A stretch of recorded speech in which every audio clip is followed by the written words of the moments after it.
কাল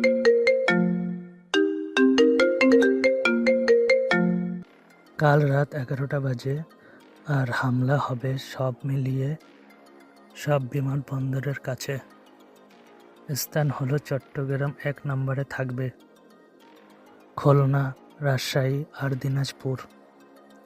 এই নাম্বারগুলোতে আমাদের লোক পৌঁছে গেছে। বন্দরের কাছে আমাদের লোক কাল রাতে বোমা লাগাবে। প্রতি বোমায় 8/10 জন করে মরবে।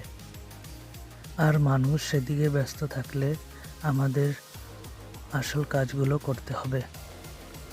সব বন্দরে 5 জন করে থাকবে, কিন্তু চট্টগ্রামে থাকবে 20 জন, কারণ ওইখানে 2টা বড় মাফিয়া আছে। তার এলাকায় কিছু করাও আমাদের কাছে তত সহজ হবে না। তাই ওখানে আমরা লোকগুলো ছদ্মবেশ ধরে যাবে। আর আমাদের আর্মি স্যার যাতায়াত হবে তার পাশে।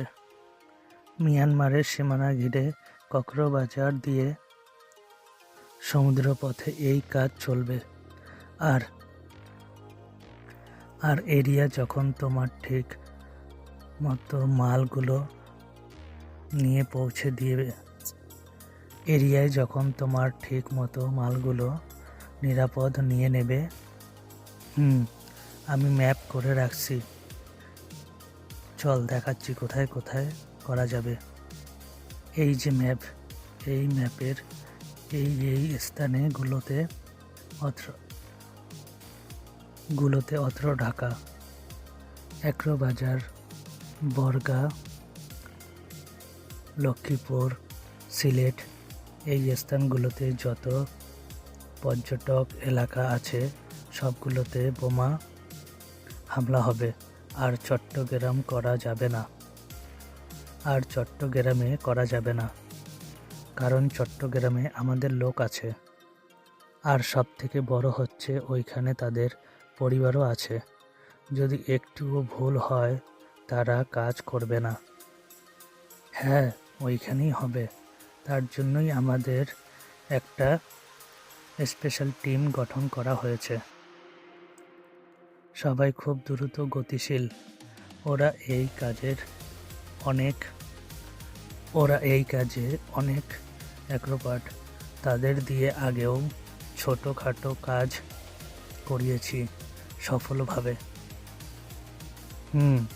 সেটা তেমন কেউ জানে না, কেবল আমি জানতাম, কিন্তু এখন তুইও জানলি। হ্যাঁ, তা করবই। আর আমাদের স্পেশাল লোকগুলো আলাদা টেকনিক আছে কাজের সময়। তারা আলাদা ড্রেস পরে কাজ করে। আচ্ছা শোন, ওইখানে আমাদের জন্য বোমা বানানো শেষ।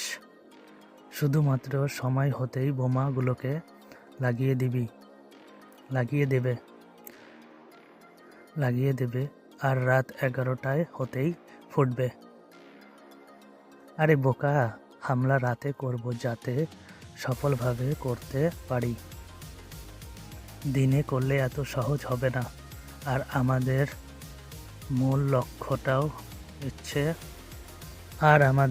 মূল লক্ষ্য হচ্ছে বাংলাদেশের সৌন্দর্যকে নষ্ট করা আর দেশের মধ্যে আতঙ্ক ছড়িয়ে দেওয়া। মানুষ এইদিকে ব্যস্ত থাকবে আর